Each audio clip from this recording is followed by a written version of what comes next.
آپ سے پوچھتے ہیں کہ نظم کلام کی اقسام کتنی ہیں؟ کیا کوئی نظم کی ایسی قسم بھی ہے جس سے اختلاف نہ کیا جا سکے؟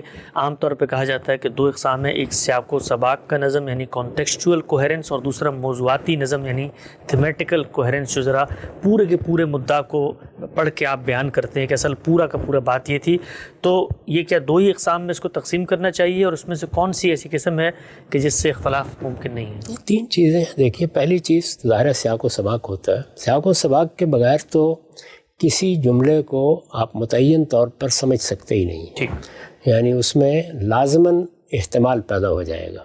بہت سی جگہوں پر آپ محتمل الوجود دیکھیں گے، بہت سی جگہوں پر محتمل الوجہین دیکھیں گے جملوں کو، تو اس میں تو لازماً جانا ہوتا ہے. سیاق و سباق ہر حال میں ملحوظ رہنا چاہیے.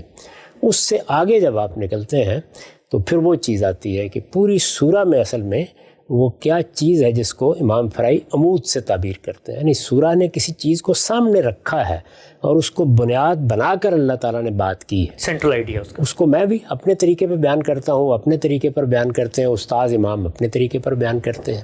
اور پھر تیسرا مرحلہ وہ ہے کہ جس میں قرآن مجید کی ترتیب کا حسن سامنے آتا ہے.